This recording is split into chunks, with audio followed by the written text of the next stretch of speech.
एक मित्र ने प्रश्न पूछा है कि मनुष्य जन्म का मिलना कितना बड़े भाग्य है। बड़े भाग्यशाली मनुष्य है वह जिसको मनुष्य जन्म मिलता है। बुद्ध ने इस विषय में क्या कहा कि मनुष्य जन्म मिलना कितना बड़ा भाग्य है, भाग्यशाली है वो मनुष्य। इस पर बुद्ध ने क्या कहा। एक छोटी सी कहानी इस संबंध में।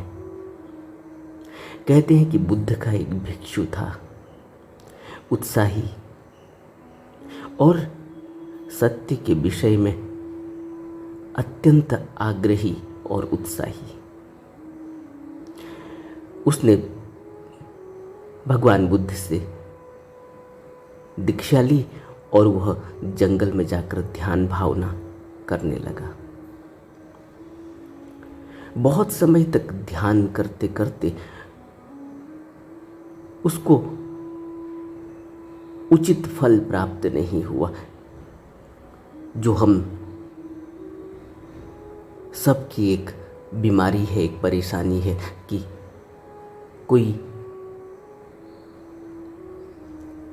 फल प्राप्त नहीं हो रहा है, कोई प्रोग्रेस का पता नहीं चल रहा है। हमारा मन हमेशा ही प्रोग्रेस देखता है कि कोई प्रोग्रेस नहीं हो रही। यही उसके भी मन में आया कि कोई प्रोग्रेस नहीं आई, मन में कमजोरी आ गई। उसने यह सोचा कि बुद्ध कहते हैं कि बहुत तरह के लोग होते हैं, कुछ ऐसे होते हैं जो इस जन्म में मार्ग का फल प्राप्त ही नहीं कर सकते, उनको कई जन्म लग जाते हैं। मैं उनमें से ही एक होऊंगा। मन की इस तरह की तरकीबें हैं मनुष्य को भटकाने की। इसीलिए तो यह मन मार का एजेंट है। इसीलिए बुद्ध ने इस मन को मार कहा कि यह मार है, मार का जाल है। यही इस भिक्षु के साथ हुआ। भिक्षु को यह तो बुद्ध की बात याद आ गई कि बहुत तरह के लोग होते हैं, कुछ ऐसे होते हैं जो इस जन्म में मार्ग का फल प्राप्त ही नहीं कर पाते। लेकिन उसे बुद्ध की वह बात याद नहीं आई जिसमें बुद्ध ने यह भी कहा कि एक जन्म में ही मार्ग फल प्राप्त किया जा सकता है, एक ही जन्म में मोक्ष की प्राप्ति भी हो सकती है। ऐसे भी तरह के लोग होते हैं। मन हमेशा ही नकारात्मक विषय में सोचता है, नकारात्मक सोच देता है। यही इस भिक्षु के साथ हुआ और भिक्षु को यही लगा कि मैं उसी तरह का आदमी हूँ जिसको मार्ग फल इस जन्म में प्राप्त नहीं हो सकता। और यदि मैं अपने प्रयास को अपेक्षित ध्यान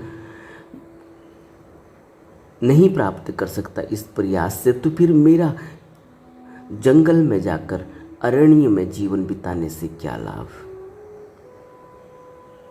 वह जंगल छोड़कर अपने निवास का त्याग कर वापस जेतवन में चला गया। तभी उसकी मुलाकात भिक्षुओं से हुई। भिक्षुओं ने देखा कि यह तो अब ध्यान साधना नहीं करता, तो पूछा कि भाई तुम यह ठीक नहीं कर रहे, तुम तो लगातार साधना करते रहते थे, अब यह क्या हुआ कि तुमने अपना निश्चय बदल दिया, तुम अब ध्यान साधना नहीं करते। और कुछ भिक्षु उसे पकड़कर तथागत के पास ले गए और तथागत ने पूछा, तुम इस भिक्षु को पकड़कर यहाँ क्यों लाए हो? तब उसमें से एक भिक्षु ने कहा कि भंते, इस भिक्षु ने इतने अधिक पवित्र धर्म के व्रत ग्रहण किए, जंगल में जाकर ध्यान भावना की, साधना की, लेकिन अब इसने एक भिक्षु के नियम को छोड़ दिया है, इसने साधना करना छोड़ दिया है और यह जंगल से यहाँ चला आया। तब भगवान ने उस भिक्षु से पूछा, क्या यह सत्य है कि तूने प्रयास करना छोड़ दिया? उसका उत्तर था, हाँ भगवान, यह सत्य है। तब भगवान ने कहा कि यह मनुष्य जीवन बड़े ही भाग्य से मिलता है और यदि इस जन्म में भी तुम अपेक्षित सिद्धि नहीं प्राप्त कर लेते तो तुम्हें अपने आगामी जन्मों में पछताना पड़ेगा। भिक्षु, तुम इतने शिथिल कैसे हो गए? बुद्ध उसके पूर्व के जन्मों का हवाला देकर कहते हैं कि तुम तो अपने पूर्व जन्मों में बहुत बड़े दृढ़ निश्चयी थे। तुम्हारे साहस और दृढ़ता के बल पर ही बहुत बड़े बड़े कारनामे हुए और अब तुम ढीले पड़ गए। कहाँ गया तुम्हारा दृढ़ निश्चय? वह पूर्व जन्म का दृढ़ निश्चय तुम्हारा कहाँ चला गया? कहते हैं कि इन शब्दों को सुनते ही भिक्षु को दोबारा अपने निश्चय पर वह दोबारा वापस आ गया। उसने दृढ़ निश्चय कर लिया कि वह अब भगवान को छोड़कर कहीं नहीं जाएगा। भगवान के बताए हुए पथ पर, ध्यान साधना पर जी जान से मेहनत करेगा। वहीं बुद्ध एक जगह पर कहते हैं कि मनुष्य जन्म का सबसे बड़ा सौभाग्य उसी का है जिसने निर्वाण की शांति को प्राप्त कर लिया। वही भाग्यवान है। भाग्यवान वह जिसने निर्वाण की शांति को प्राप्त कर लिया। वह जीवन के संघर्षों और कष्टों के बीच रहकर भी सुखी जीवन व्यतीत कर रहा है।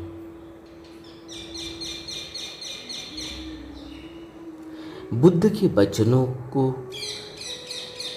ध्यान से सुनने और समझने की जरूरत है। और ऐसा ही नहीं कि बुद्ध ने यह कहा, बुद्ध से पहले भी शास्त्रों में, धर्म ग्रंथों में इस बात को लिखा हुआ हम पाते हैं, जिसमें बुद्ध कहते हैं, जिसमें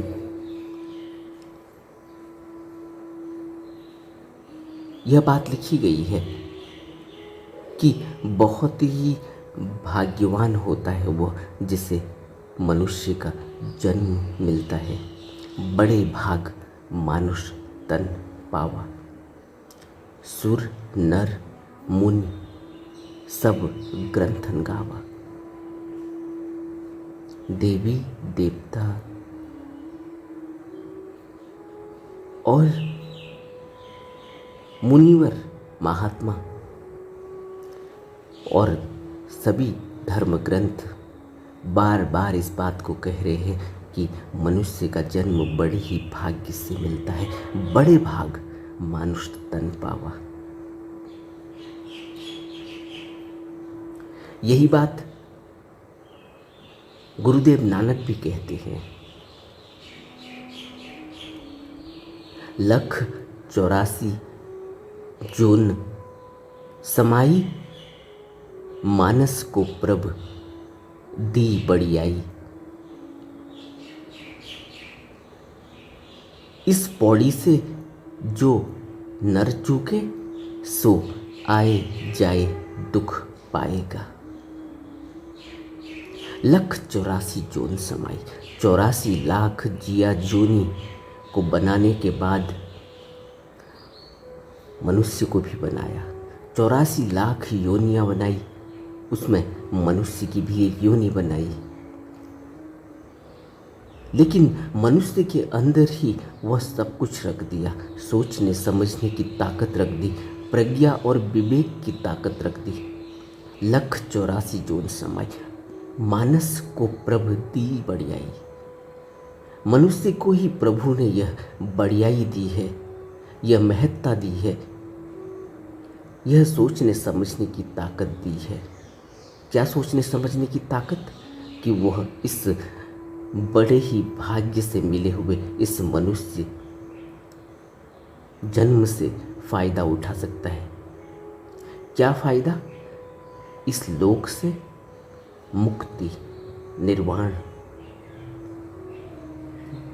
गुरुदेव नानक कहते हैं कि इस पौड़ी से जो नर चूके, पौड़ी का मतलब है इस पायदान से, इस सीढ़ी से, इस सीढ़ी में पहुंचकर, यानी मनुष्य जन्म की यह सीढ़ी 84 लाख योनियों में सबसे ऊपर है। 84 लाख योनियों, 84 लाख सीढ़ियों से चढ़ता हुआ यह मनुष्य बनकर ऊपर आया। इसलिए कहते हैं कि इस पौड़ी से अगर यह चूक गया, इस सीढ़ी से अगर यह गिर गया, तो फिर बार बार जन्म मरण के चक्र में फंसना पड़ेगा। इस पौड़ी से जो नर चूके, आए जाए दुख पाएगा। उसका बार बार जन्म, बार बार मरण, इस भवलोक में वो घूमता ही रहेगा, मुक्त नहीं हो सकता। हमें सभी बुद्ध पुरुषों के द्वारा बताए गए उपदेशों को बड़े ध्यान से समझना चाहिए। यह उपदेश किसी एक बुद्ध पुरुष के नहीं, बुद्ध स्वयं कहते हैं कि मैं जो कह रहा हूँ यह कोई नई बात नहीं है, मेरे से पहले भी बुद्धों ने यही बात कही है। मैं उन्हीं की बात को दोहरा रहा हूँ, मैं कुछ नया नहीं कह रहा हूँ। यह शाश्वत सत्य है और शाश्वत सत्य बदलता नहीं। इसलिए बुद्ध कहते हैं कि बहुत ही भाग्यवान है मनुष्य का जन्म मिलना, और मनुष्य का जन्म मिलने का सिर्फ एक ही उद्देश्य है कि वह उस निर्वाण की शांति को प्राप्त कर ले, वह अपने इस आवागमन के चक्र से अपने को मुक्त कर ले। बार बार जन्म, बार बार मरण, और इस भवलोक में, इस संसार में जो दुख आर्य सत्य है कि यहाँ दुख भोगना ही पड़ेगा, इस दुख से मुक्त हो जाए। इसलिए भाग्यशाली है मनुष्य, और कोई भी यहाँ से निकल नहीं सकता। 84 लाख योनियाँ हैं, गुरुदेव नानक कहते हैं। इन 84 लाख योनियों में से सिर्फ मनुष्य को ही यह बढ़ियाई है कि वह इस ध्यान साधना से के पथ पर चलकर यहाँ से मुक्त हो सकता है, और किसी भी योनि को यह बढ़ियाई नहीं। कारण यह नहीं कि कोई और नहीं हो सकता, कारण यह है कि मनुष्य के अलावा और किसी भी योनि को सोचने और समझने की वह ताकत नहीं कि वह ध्यान साधना के जरिए किसी गुरु का सहारा लेकर यहाँ से मुक्त हो सके। इसलिए बुद्ध कहते हैं कि बहुत ही भाग्यशाली है वो जिसको मनुष्य का जन्म मिलता है, क्योंकि मनुष्य का जन्म मिलने के बाद ही वह यहाँ से निर्वाण के पथ पर चल सकता है। निर्वाण के पथ पर और कोई भी योनि में चला नहीं जा सकता। यहाँ तक कि देवी देवता भी निर्वाण के पथ पर चल नहीं सकते, उसके लिए भी मनुष्य योनि में आना पड़ेगा। सोचने समझने की ताकत और शरीर, देवी देवता शरीर में, मनुष्य शरीर में आकर ही यह काम कर सकते हैं। इसीलिए सभी इस मनुष्य योनि के लिए तरसते हैं। इसलिए बुद्ध कहते हैं कि बहुत ही भाग्यवान वो होता है वह जिसको मनुष्य जन्म मिलता है, और उद्देश्य सिर्फ एक ही है कि किसी तरह से निर्वाण के पथ पर आगे बढ़ा जाए। सबसे बड़ी रुकावट निर्वाण के पथ पर नहीं चल पाने की मनुष्य के अंदर है, वो है उसकी आत्मधारणा। आत्मधारणा का अर्थ होता है कि मैं भाव, स्वभाव, अहम भाव, मैं और मेरी के कारण वह इस संसार से मुक्त नहीं हो पाता, वह इस तृष्णा के जाल में फंस जाता है। आत्मधारणा क्या है? आत्मधारणा, बुद्ध कहते हैं कि मन की आंखों की रोशनी घटाती है और सत्य को प्रकट नहीं होने देती।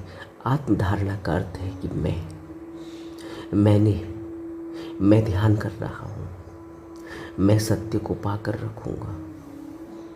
ये मैं की जो धारणा है, यह धारणा पैदा होती है अहंकार, स्व का जो भाव है, यह मुक्त नहीं होने देता, क्योंकि यही छलावा है, यही गलतियों का मूल है और यही बुराई की जड़ है। यह गलतियों का मूल है आत्मधारणा कि मैं। और एक छोटा सा बच्चा जब जन्म लेता है तो उसका कोई मैं नहीं होता। वो नहीं कहता कि मैंने जन्म लिया, वो नहीं कहता कि मैं यह हूँ, वो नहीं कहता कि मैं इतने बड़े कुल में पैदा हो गया, वो यह नहीं कहता कि मैं इतने बड़े अमीर घर में पैदा हो गया या गरीब घर में पैदा हो गया, वो यह नहीं कहता कि मेरे माँ बाप का स्टेटस यह है, क्योंकि अभी उसके अंदर मैं भाव जागृत करने वाला वह मन एक्टिव नहीं हुआ। और यह मन के एक्टिव होने की कहानी शुरू होते ही उसके अंदर आत्मधारणा और अहम का भाव पैदा हो जाता है कि मैं कर रहा हूँ, मैं खा रहा हूँ, मैं सो रहा हूँ, मैं दौड़ रहा हूँ, मैं चल रहा हूँ, मैंने पा लिया, मैं पालूँगा, मैं मेहनत करूँगा, मैं यह चीज़ हासिल करके रखूँगा। यह जो मैं की धारणा है, यह उसको उसकी आँखों की रोशनी को घटा देती है। बुद्ध जब कहते हैं कि मन की आँखों की रोशनी घटाती है आत्मधारणा, मन की आँखों की रोशनी का अर्थ यही है कि मन के अंदर जो शुद्धता का भाव है, जिससे उसने निर्वाण के पथ पर अग्रसर होना है, वही मन की जब रोशनी घट जाती है, वही मन जब अपनी दिव्यता को छोड़ बैठता है, खो बैठता है, तो वह फिर संसार में उलझ जाता है, संसार के भोग्य पदार्थों में उलझ जाता है, इंद्रियों का रस लेने लगता है। और यही इंद्रियों का रस लेता हुआ मन फिर आध्यात्म की ओर नहीं बढ़ता, फिर वह संसार की ओर बढ़ता है, संसार के को पा लेने की दौड़ में आगे बढ़ता है। और संसार को आज तक कोई भी मन पा नहीं पाया, क्योंकि यह संसार को पा लेने वाला मन कभी भी इसको पा नहीं सकता, क्योंकि यह अंधा कुआं है, इसके अंदर कोई पैंदी नहीं, इसके अंदर कोई भी परत नहीं, इसके अंदर कोई भी इस तरह का कोई सीमित रहने का कोई लक्षण नहीं।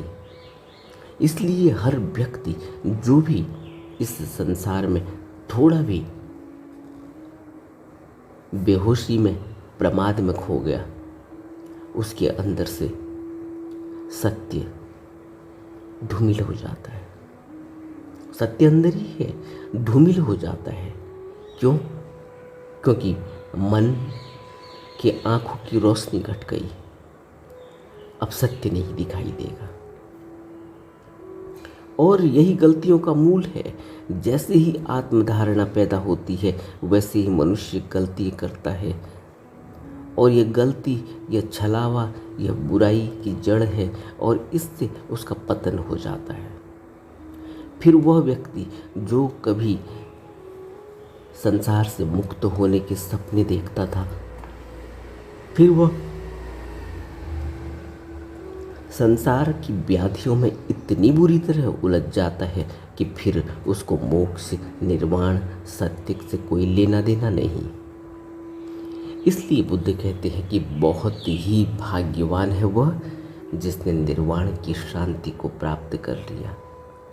वह जीवन के संघर्षों और कष्टों के बीच रहकर भी सुखी जीवन व्यतीत कर रहा है। जीवन के संघर्ष और कष्ट, जिसको बुद्ध कहते हैं कि दुख आर्य सत्य है, फिर इस व्यक्ति को नहीं छूता। जो भी व्यक्ति निर्वाण की राह पर आगे बढ़ा, जिसने निर्वाण की शांति को चख लिया, फिर वह व्यक्ति संघर्षों और कष्टों की परवाह नहीं करता, फिर वह इनके बीच भी सुखी जीवन व्यतीत करता है, फिर उसका पतन नहीं होता, फिर वह संसार में नीचे नहीं गिरता। वह कौन है जिसने निर्वाण की शांति को प्राप्त किया? निर्वाण में प्रतिष्ठित होने के लिए मेहनत करनी होती है, जी तोड़ मेहनत करनी होती है। बुद्ध कहते हैं कि प्रयास 1 दिन या 2 दिन का नहीं, लगातार प्रयास चाहिए। और जिस भी व्यक्ति ने लगातार प्रयास करने के बजाय संसार में उन्नति करने की सोची, संसार में कुछ और बनाना तोड़ना शुरू कर दिया, उस व्यक्ति को संसार से सुख नहीं मिलता, क्योंकि संसार की दौड़ भाग एक अंधे कुएं की ओर जाने वाली दौड़ भाग है, और अंधे कुएं की तरफ बढ़कर कोई भी आध्यात्मिक यात्रा नहीं कर पाता। इसलिए बुद्ध कहते हैं कि जो आत्म धारणा है, जो मैं की धारणा है, जो स्व की धारणा है, उसी से सारी घृणा उत्पन्न होती है, सारा दुराचार उत्पन्न होता है, दूसरों की बदनामी होती, निर्लज्जता होती, अश्लीलता पैदा होती है, चोरी, डाके, अत्याचार, रक्तपात, ये सब के सब उसी एक दवाई की जड़ है। आत्म धारणा से बचना चाहिए और हमेशा ही मनुष्य को यह लक्ष्य अपने अंदर बैठा लेना चाहिए कि वह सत्य की राह पर प्रतिष्ठित हो रहा है, और सत्य की राह पर चलने के लिए उसको इस मनुष्य रूपी भाग्यशाली जीवन पर भरोसा करते हुए, नित्य कर्म करते हुए लगातार प्रयास करना चाहिए। नमो बुद्धाय।